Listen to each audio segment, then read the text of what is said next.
বাঙালিরা এত খারাপ পোলারা, ওরা আমার 4-5 জন মিলে আসি ঘিরে দিয়ে লাইছে। আমি মোটরসাইকেল টান দিই, ভাগ্য ভালো আমার আল্লাহ বাঁচাইছে, নাহলে এরা আমরা যে কিডন্যাপ করে নিয়ে যাইত। তো সবাই সাবধানে থাকবেন ভাই। সৌদি আরবে বাংলাদেশি প্রবাসীদের নিরাপত্তা নিয়ে নতুন করে শঙ্কা তৈরি হয়েছে। বিশেষ করে রাজধানী রিয়াদ ও আশেপাশের এলাকায় একের পর এক অপহরণ ও নৃশংস নির্যাতনের অভিযোগ উঠে আসছে।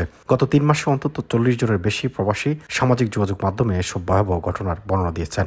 এসব ঘৃণিত অপরাধের সাথে বাংলাদেশি প্রবাসী কিছু দুষ্কৃতিকারী নেতৃত্ব রয়েছে বলে বিভিন্ন মাধ্যমে জানা গেছে।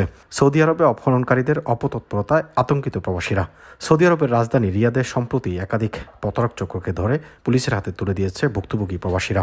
সোশ্যাল মিডিয়ায় ছড়িয়ে পড়া বেশ কিছু ভিডিওতে দেখা যায় প্রবাসীরা কৌশলে এসব চক্রের সদস্যদের অর্থ লেনদেনের কথা বলে নির্দিষ্ট স্থানে নিয়ে আটক করে। পরে উপস্থিত প্রবাসীরা তাদের মারধর করে এবং সৌদি পুলিশের হাতে সোপর্দ করে। ঘটনাগুলো প্রবাসী সমাজে ব্যাপক আলোচনার জন্ম দিয়েছে এবং প্রতারক চক্রের বিরুদ্ধে সচেতনতার বার্তা ছড়িয়েছে। ভুক্তভোগীদের ভাষ্যমতে একটি সংঘবদ্ধ চক্র বাংলাদেশি প্রবাসীদের টার্গেট করে নানা কৌশলে ফাঁদে ফেলছে। কেউ কেউ রাইড শেয়ারিং বা ডেলিভারি অ্যাপ এবং অর্ডারের ফাঁদে পড়ছেন, কেউ আবার সকল বিশ্বাসে কাজের সুযোগ বা ব্যক্তিগত পরিচয়ের আড়ালে ডেকে নেওয়া ফাঁদে পা দিচ্ছেন। এরপর নির্জন বাসায় আটকে রেখে শুরু হয় নির্যাতনের নির্মম পর্ব।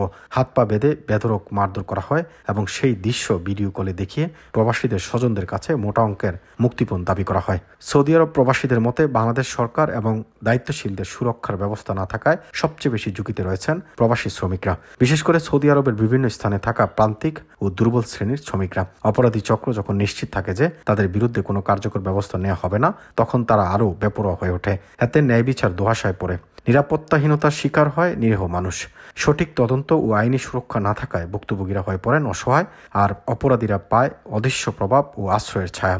এ অবস্থায় রাষ্ট্রীয় উদ্যোগ হতে পারে প্রবাসী শ্রমিকদের নিরাপত্তা নিশ্চিত করার একমাত্র উপায়। সৌদি প্রবাসী মোহাম্মদ নাইম হোসেন জানান, অপহরণকারী চক্রটি তাদেরকে মূলত টার্গেট করে থাকেন যারা সহজেই প্রতারণার ফাঁদে পড়ে যান এবং আর্থিকভাবে দুর্বল হওয়ায় আত্মরক্ষার সুযোগ থাকে না। বিশেষ করে উবার, ক্যারিম বা প্রাইভেট গাড়ি চালকরা, ফুড ডেলিভারি কর্মীরা, একা বা নির্জনে চলাফেরা করা প্রবাসী বাংলাদেশিরা যারা নতুন এসেছেন বা ভাষা কম বোঝেন।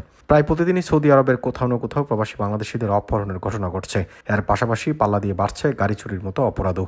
এসব ঘটনায় স্থানীয় প্রবাসীদের মধ্যে চরম আতঙ্ক বিরাজ করছে। প্রবাসীরা বলছেন, নিরাপত্তাহীনতায় তারা দিন কাটাচ্ছেন। এই অবস্থায় দ্রুত প্রতিকার চেয়ে তারা বাংলাদেশ দূতাবাস ও সৌদি প্রশাসনের কাছে যৌথভাবে কার্যকর ব্যবস্থা গ্রহণের জোর দাবি জানিয়েছেন। সৌদি আরবে বৈধভাবে কাজ করতে আসা হাজার হাজার বাংলাদেশি প্রবাসী নিরাপত্তা আজ চরম হুমকির মুখে। তারা শুধু শ্রমই দিচ্ছেন না, প্রবাস থেকে পাঠানো রেমিটেন্স দেশের অর্থনীতির গুরুত্বপূর্ণ চালিকা শক্তি হিসেবে কাজ করছে। সেই মানুষগুলো যদি অপহরণ, নির্যাতনের মতো ভয়াবহ পরিস্থিতির মুখোমুখি হন, তাহলে তা শুধু মানবিক নয়, রাষ্ট্রীয়ভাবেও দুশ্চিন্তার বিষয়। দ্রুত কার্যকর উদ্যোগ না নিলে এই সংকট আরও ভয়াবহ হতে পারে।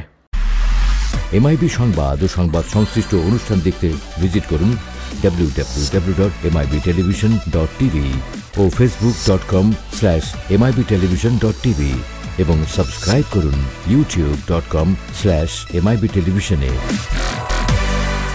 এমআইবি টেলিভিশন, সত্য খবর, সঠিক খবর।